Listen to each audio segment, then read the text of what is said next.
துபாயில் 24H series போட்டியில் நடிகர் அஜித்குமார் கலந்துக்கிட்டாங்க.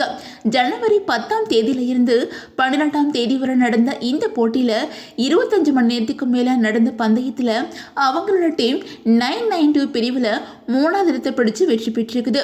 துபாயில் இந்த நிகழ்ச்சி நடக்கும்போது நயன்தாரா மற்றும் விக்னேஷ் சிவன் அவரை சந்திச்சிருக்கிறாங்க. அந்த வகையில் இயக்குனர் விக்னேஷ் சிவன் இயக்கத்தில் கடந்த 2022 தான் ஒரு படம் வெளியாச்சு. அதுக்கப்புறம் அவரோட இயக்கத்தில் எந்த படமும் வெளியாகல. துணிவு படத்தை தொடர்ந்து அஜித் விக்னேஷ் சிவன் இயக்கத்தில் ஒரு படத்தை இயக்க இருக்கிறாங்க அப்படின்னு அறிவிக்கப்பட்டிருந்துச்சு. இந்த படத்தை லைகா நிறுவனம் தயாரிக்க இருந்தாங்க. ஆனால் அந்த படம் கைவிடப்பட்டுச்சு.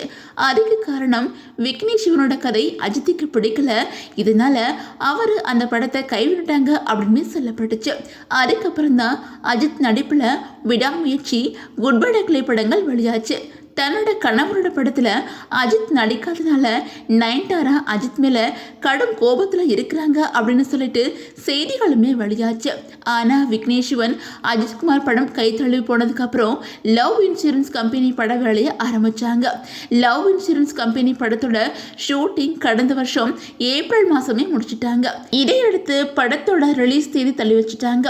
அதை தொடர்ந்து லவ் இன்சூரன்ஸ் கம்பெனி படம் அடுத்த மாதம் காதலர் தினத்தப்போ வெளியாகும் அப்படின்னு எதிர்பார்க்கப்படுது. இந்த நிலையில நடிகர் அஜித் துபாயில் 24H சீரீஸ் போட்டியில் கலந்துக்கும் போது நடிகை நயன்தாரா அவங்களோட கணவர் விக்னேஷ் சிவன் இவங்க 2 பேருமே அஜித்தை மீட் பண்ணியிருக்காங்க.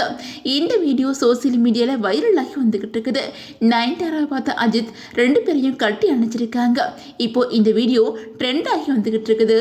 இந்த நிலையில இதை பார்த்த ஃபேன்ஸ் பலருமே ஒருவேளை தன்னோட கணவருக்கு வாய்ப்பு கேட்டு போயிருப்பாங்களோ அப்படின்னு சொல்லிட்டு தங்களோட கமெண்ட்ஸை சோசியல் மீடியாவில் ஷேர் பண்ணி வந்துகிட்டு இருக்கிறாங்க.